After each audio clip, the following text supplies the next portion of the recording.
Good morning student. Part first में आपने पढ़ा था अम्ल क्षार और लवण की सामान्य परिभाषा, और पार्ट सेकंड में आपने पढ़ा था आर्हेनियस के अनुसार अम्ल व क्षार की सामान्य परिभाषा, और ब्रॉन्स्टेड और लॉरी के अनुसार अम्ल व क्षार की परिभाषा, और तीसरे वैज्ञानिक है हमारे लुईस। तो लुईस के अनुसार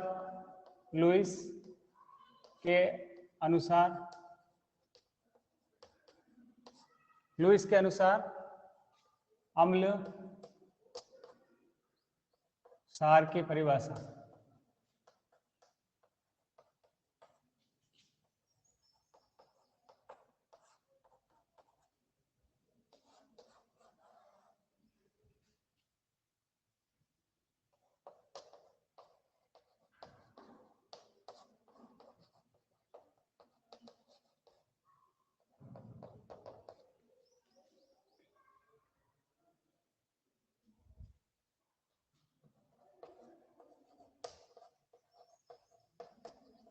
तो लुईस के अनुसार अम्ल की परिभाषा क्या होगी? वे पदार्थ जो इलेक्ट्रॉन युग्म ग्रहण करते हैं, इलेक्ट्रॉन युग्म ग्रहण करते हैं, और क्षार की परिभाषा क्या होगी? बेस। वे पदार्थ जो इलेक्ट्रॉन युग्म ग्रहण करते हैं और जो इलेक्ट्रॉन युग्म त्यागते हैं। इलेक्ट्रॉन युग्म त्यागते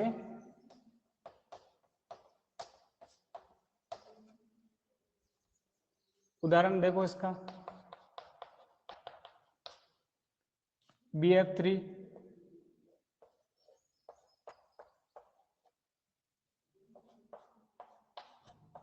NH3, इधर देखो BF3, NH3, अभिकारक कौन कौन से इसमें देखो NH3 और BF3। ऊपर देखो ये 2 पॉइंट है, ये 2 क्या है? इलेक्ट्रॉन है। इलेक्ट्रॉन की संख्या कितनी है? 2। इनको बोलेंगे इलेक्ट्रॉन युग्म। युग्म का मतलब जोड़ा, जिसमें कितने इलेक्ट्रॉन होते हैं? 2 इलेक्ट्रॉन होते हैं, ठीक है ना। तो अम्ल की परिभाषा क्या होगी? वे पदार्थ जो इलेक्ट्रॉन युग्म ग्रहण करते हैं, और क्षार की परिभाषा क्या होगी? वे पदार्थ जो इलेक्ट्रॉन युग्म त्यागते हैं। तो NH3 ने अपने 2 इलेक्ट्रॉन किसको दे दिए? BF3 को। किसको दे दिए? तो इलेक्ट्रॉन युग्म ग्रहण किसने किया था? BF3। तो ये क्या हो जाएगा? अम्ल हो जाएगा। क्या हो जाएगा? अम्ल। तो वे पदार्थ जो इलेक्ट्रॉन युग्म ग्रहण करते हैं, किसने ग्रहण किया? BF3 ने। तो ये अम्ल। और क्षार की परिभाषा क्या होगी? वे पदार्थ जो इलेक्ट्रॉन युग्म त्यागते हैं। तो किसने त्यागा इलेक्ट्रॉन युग्म? NH3, अमोनिया ने। तो ये क्या हो जाएगा? क्षार। तो उत्पाद के रूप में क्या बनेगा?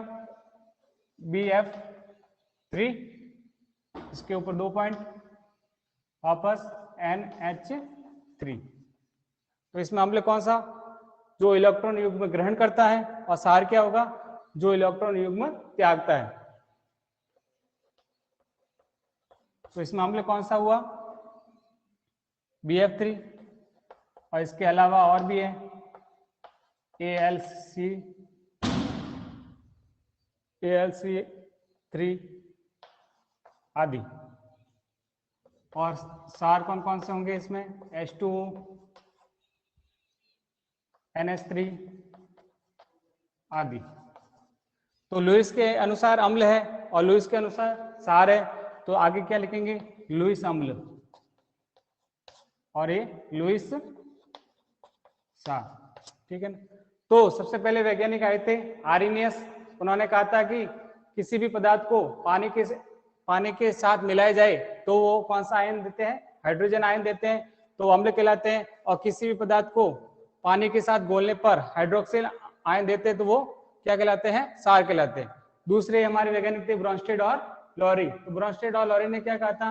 वे पदार्थ जो प्रोटॉन देते हैं अम्ल कहलाते हैं। और क्षार की परिभाषा क्या होगी? वे पदार्थ जो प्रोटॉन लेते हैं क्षार कहलाते हैं। और तीसरे हमारे वैज्ञानिक क्या नाम है इसका, लुईस। तो लुईस के अनुसार अम्ल व क्षार की परिभाषा क्या होगी, अम्ल वे पदार्थ जो इलेक्ट्रॉन युग्म ग्रहण करते हैं और क्षार की परिभाषा वे पदार्थ जो इलेक्ट्रॉन युग्म त्यागते हैं। ये 2-3 उदाहरण आपको याद करना है इसमें।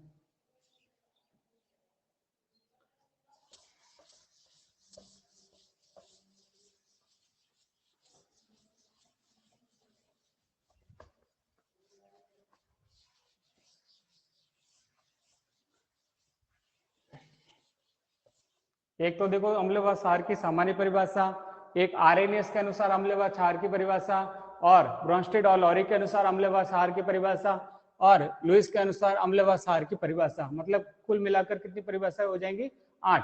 4 इसकी अम्ल क्षार की। आपको इसमें 4 परिभाषाएं और याद करनी है,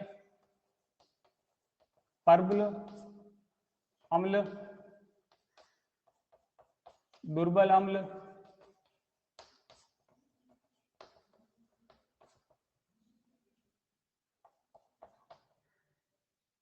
और प्रबल क्षार और दुर्बल क्षार। तो इन चारों की परिभाषा क्या होगी,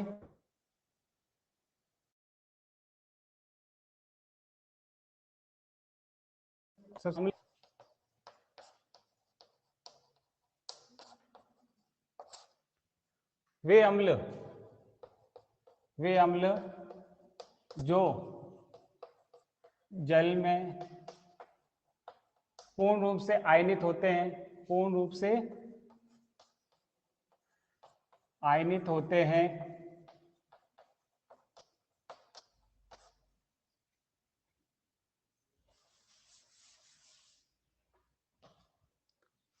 वे अम्ल जो जल में पूर्ण रूप से आयनित होते हैं प्रबल अम्ल कहलाते हैं।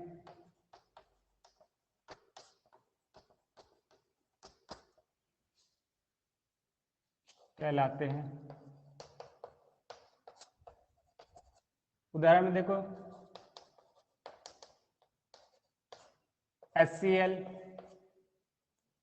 और H2SO4 और HCl हो गया, H2SO4 हो गया आदि।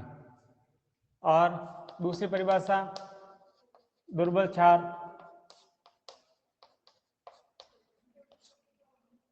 दुर्बल अम्ल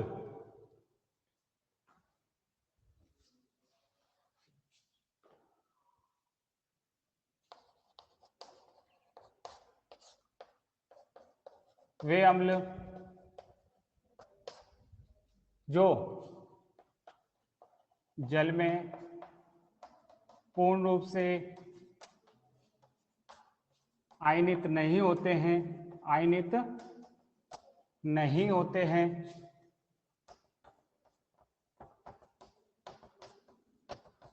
दुर्बल अम्ल कहलाते हैं। दुर्बल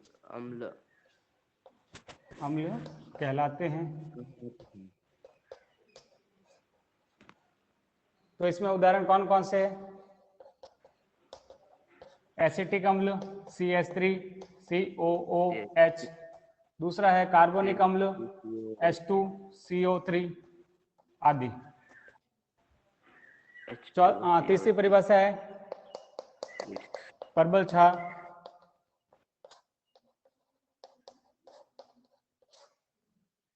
वे क्षार जो जल में पूर्ण रूप से आयनित होते हैं, जो जल में पूर्ण रूप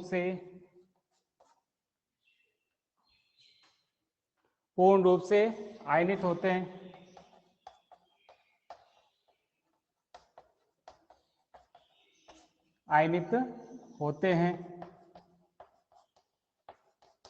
प्रबल क्षार कहलाते हैं।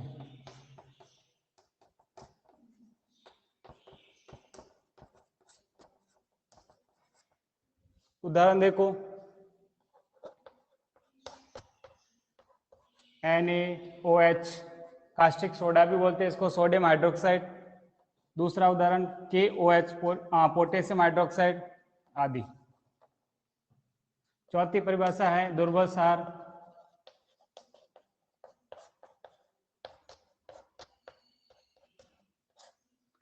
वे सार जो जल में पूर्ण रूप से आयनित नहीं होते हैं, जो जल में पूर्ण रूप से आयनित नहीं होते हैं, आयनित नहीं होते हैं,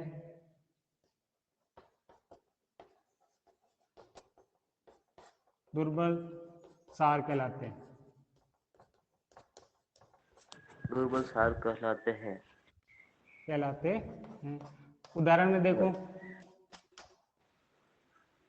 NH4OH अमोनियम हाइड्रोक्साइड, दूसरा है MgOH2, इसको क्या बोलते हैं? Milk of magnesia, milk of magnesia.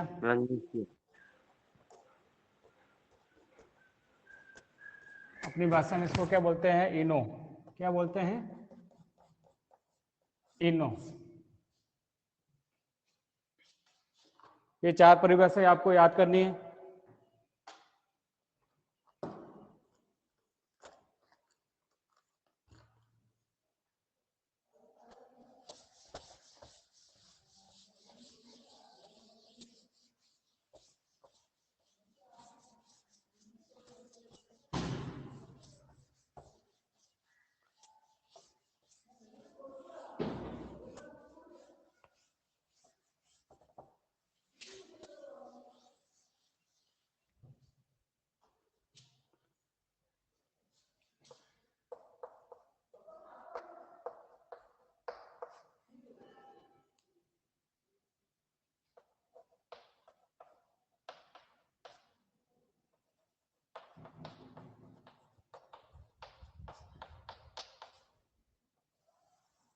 अगला टॉपिक है आपके अम्ल व क्षार में अंतर।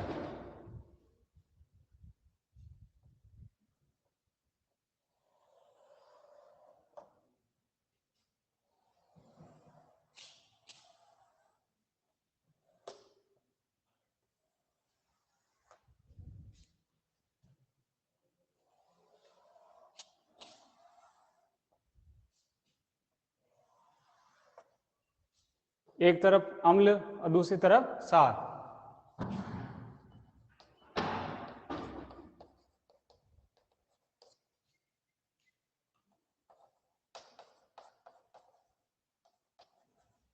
तो दोनों में पहला अंतर क्या है? अम्ल क्या होते हैं? अम्ल स्वाद में खट्टे होते हैं, स्वाद में खट्टे होते हैं। तो पहला अंतर क्या है? अम्ल क्या होते हैं? स्वाद में खट्टे होते हैं। और क्षार स्वाद में कड़वे होते हैं, स्वाद में कड़वे होते हैं।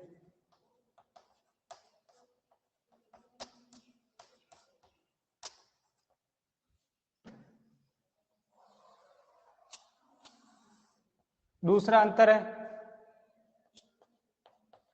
अम्ल नीले लिटमस पत्र को, नीले लिटमस पत्र को लाल कर देते हैं, लाल कर देते हैं।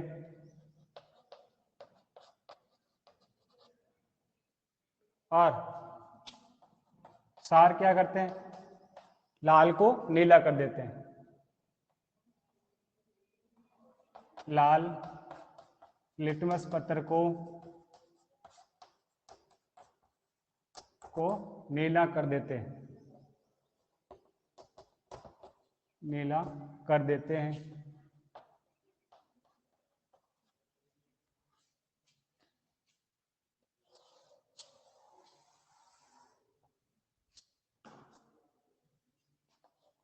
तीसरा पॉइंट है,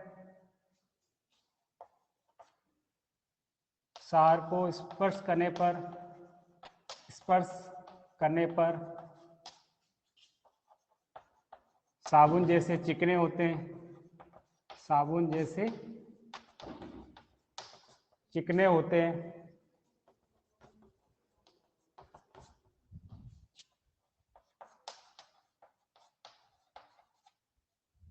और अम्ल साबुन जैसे चिकने नहीं होते। साबुन जैसे चिकने नहीं होते।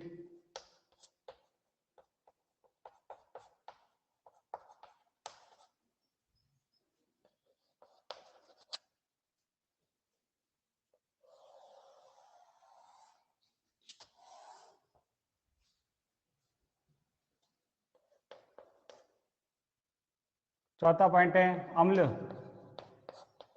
धातु से क्रिया करके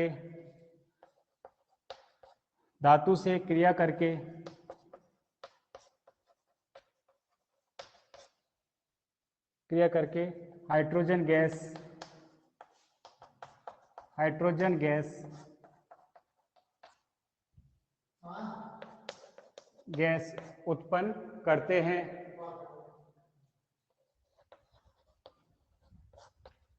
गैस उत्पन्न करते हैं। अम्ल धातु से क्रिया करके हाइड्रोजन गैस उत्पन्न करते हैं। धातु क्या होते हैं? वे पदार्थ जो कठोर होते हैं। ठीक है, तो एक अम्ल ले लो HCl,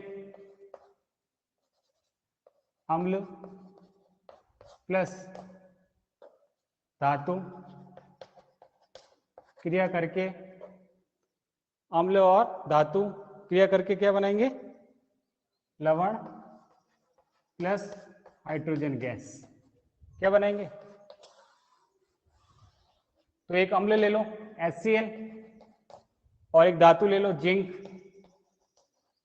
ठीक है, इसके दो अणु, तो क्या बनेगा? लवण ZnCl2 और साथ में कौन सी गैस बनेगी? हाइड्रोजन। HCl अम्ल क्या हो गया? HCl, धातु कौन सी? जिंक, क्रिया करके क्या बना? ZnCl2 जो कि एक लवण है, और साथ में कौन सी गैस बनेगी? हाइड्रोजन गैस, जो कि एक विषैली गैस होती है। कैसी गैस होती है? विषैली गैस। इसलिए खट्टे पदार्थों को धातु के पात्र में नहीं रखा जाता, क्योंकि धातु अम्ल से क्रिया करके एक विषैली गैस उत्पन्न करते हैं। कौन सी गैस? Hydrogen gas. इसलिए दही, छाछ है, उनको धातु के पात्र में नहीं रखा जाता है, क्योंकि जो भी दही है, छाछ है, क्योंकि खट्टा है, खट्टा होने के कारण उसके अंदर क्या है? अम्ल, और अम्ल धातु से क्रिया करके क्या बनाते हैं? लवण और हाइड्रोजन गैस। हाइड्रोजन गैस कैसी होती है? विषैली गैस होती है। ठीक है ना। चौथा पॉइंट,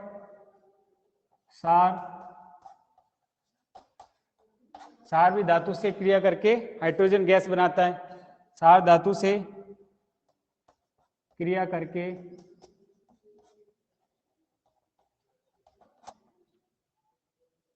हाइड्रोजन गैस उत्पन्न करता है। सार भी क्या करता है? सार धातु से क्रिया करके हाइड्रोजन गैस उत्पन्न करता है। एक सार ले लो आप, कौन सा लोगे आप?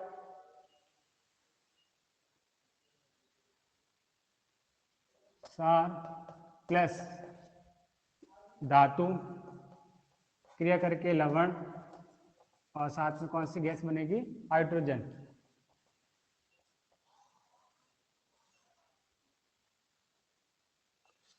NaOH, जो कि एक प्रकार का क्या है? सार है। इसके दो परमाणु, और धातु जिंक क्रिया करके इधर तो बनेगा H2, ZnNaO2। ठीक है ना, ये एक प्रकार का लवण, और साथ में हाइड्रोजन गैस, जो कि कैसी होती है? एक विषैली गैस होती है।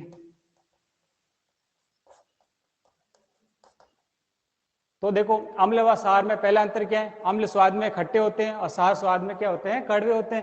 और दूसरा अंतर, अम्ल नीले लिटमस पत्र को लाल कर देते हैं और क्षार उसका अपोजिट लाल लिटमस पत्र को नीला कर देते हैं। और अम्ल साबुन जैसे चिकने नहीं होते हैं और क्षार साबुन जैसे चिकने होते हैं। और अम्ल धातु से क्रिया करके हाइड्रोजन गैस उत्पन्न करते हैं, जो कि हाइड्रोजन गैस कैसी होती है, एक विषैली गैस होती है। इसलिए खट्टे पदार्थ है जैसे दही है, दूध है, छाछ है, इनको धातु के पात्र में नहीं रखा जाता, क्योंकि अम्ल धातु से क्रिया करके क्या बनाते हैं, लवण और हाइड्रोजन गैस। हाइड्रोजन गैस कैसी होती है, विषैली गैस होती है, जो कि हमारे शरीर और पर्यावरण दोनों के लिए हानिकारक होती है, ठीक है ना। और क्षार धातु से क्रिया करके कौन सी गैस बनाते हैं, वापस हाइड्रोजन गैस बनाते हैं। क्षार प्लस धातु क्रिया करके लवण और हाइड्रोजन, ठीक है ना, ये भी एक विषैली गैस बनाते हैं, हाइड्रोजन गैस।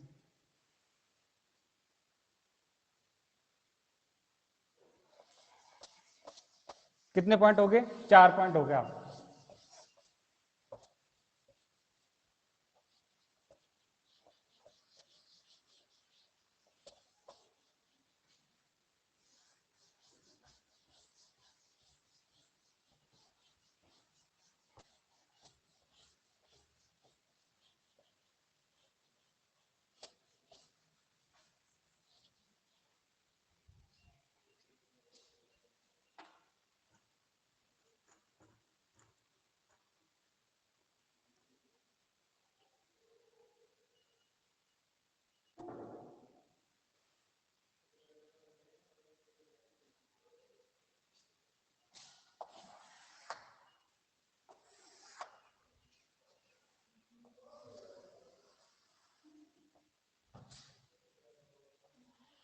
कितने पॉइंट हो गए, 4। 5वां पॉइंट है, अम्ल धातु ऑक्साइड के साथ क्रिया करके, ऑक्साइड के साथ क्रिया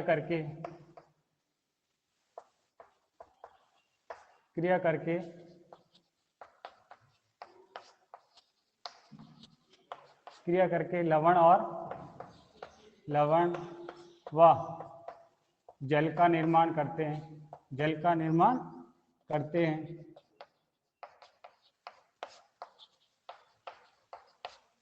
जल का निर्माण करते हैं, जल का निर्माण करते हैं। अम्ल धातु ऑक्साइड के साथ क्रिया करके लवण और जल का निर्माण करते हैं। तो फॉर्मूला क्या बनेगा इसमें, फॉर्मूला क्या बनेगा, अम्ल प्लस धातु ऑक्साइड, धातु ऑक्साइड क्रिया करके क्या बनेगा, लवण प्लस जल।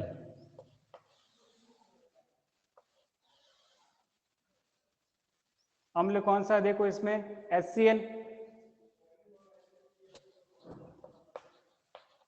हाइड्रोक्लोरिक अम्ल, ठीक है। धातु ऑक्साइड लेते हैं हम CuO2, क्या बनेगा CuO2, लास्ट में क्या बनेगा जल H2O, और साथ में क्या बनेगा CuCl2, CuCl2, ये लवण, ये जल और ये अम्ल। अम्ल कौन सा, हाइड्रोक्लोरिक अम्ल, क्लोरिक एसिड, और ये धातु ऑक्साइड।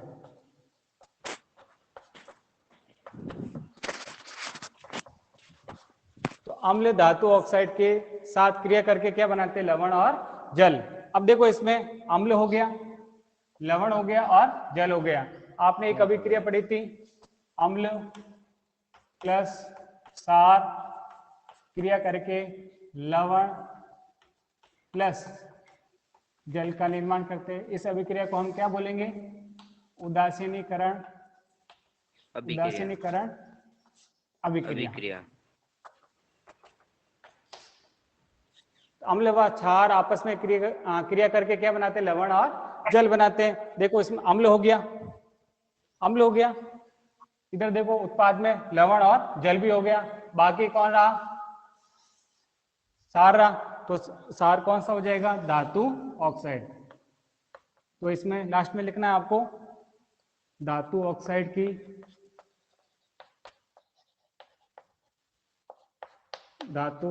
की प्रवृत्ति कैसी होती है? प्रवृत्ति कैसी होती है? क्षार्य होती, क्योंकि देखो अम्ल हो गया, इधर उत्पाद में लवण और जल बन गया, बाकी कौन रह गया? सार। तो धातु सार की कमी कौन पूरा करेगा? धातु ऑक्साइड।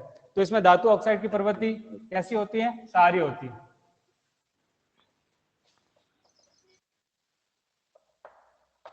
सार अधातु ऑक्साइड से क्रिया करके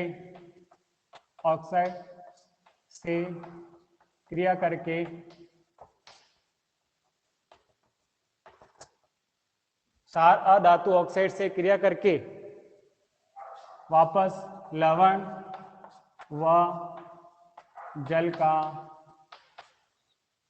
निर्माण करते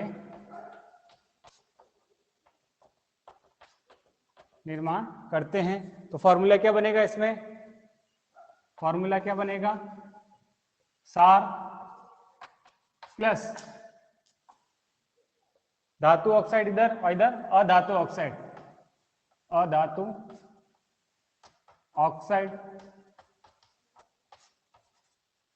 ठीक है। और लास्ट में क्या बनेगा? लवण प्लस जल।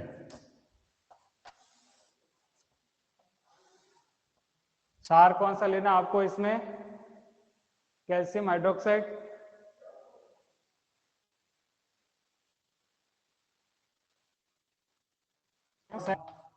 और धातु ऑक्साइड में आपको लेना है CO2। क्या बनेगा? CaCO3, जो कि एक प्रकार का क्या लवण क्या है? लवण है। इसको बोलेंगे कैल्शियम कार्बोनेट। साथ में क्या बनेगा? जल। क्या बनेगा? जल।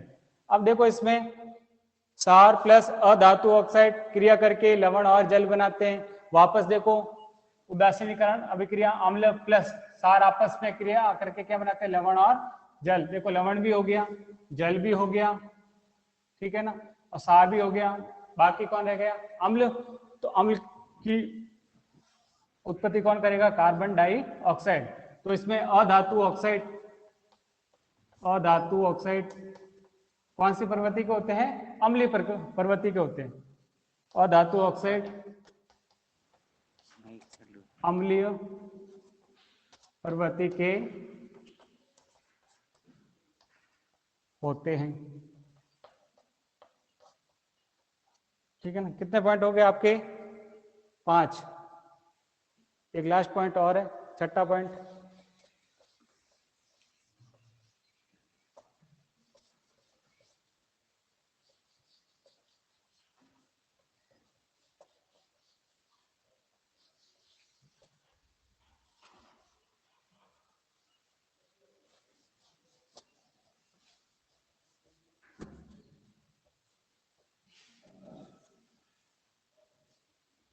लास्ट पॉइंट है आपके, छठा पॉइंट।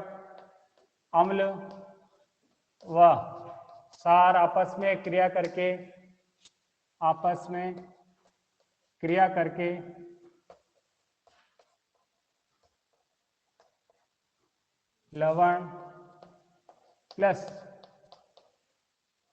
लवण व जल का निर्माण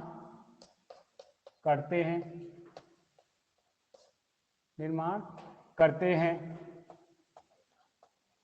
इस अभिक्रिया को हम क्या बोलेंगे? उदासीनीकरण अभिक्रिया। क्या बोलेंगे? उदासीनीकरण अभिक्रिया।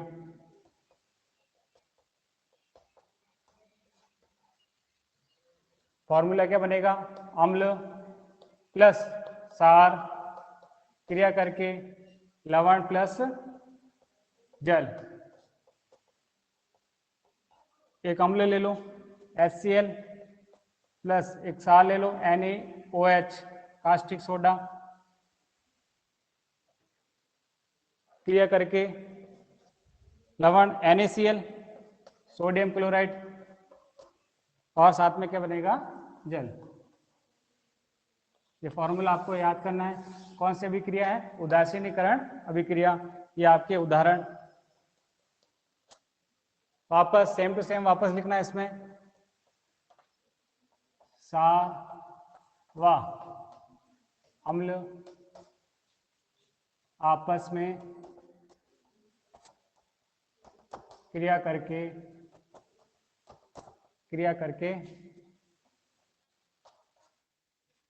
लवण प्लस लवण व जल का निर्माण करते हैं।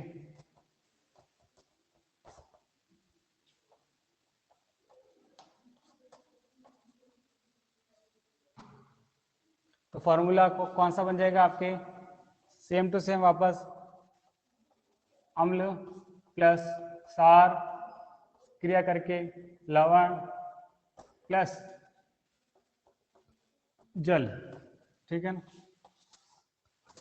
उदाहरण आपको ये वाला याद करना है। ठीक है ना? आज के लिए इतना बहुत है। Thank you very much.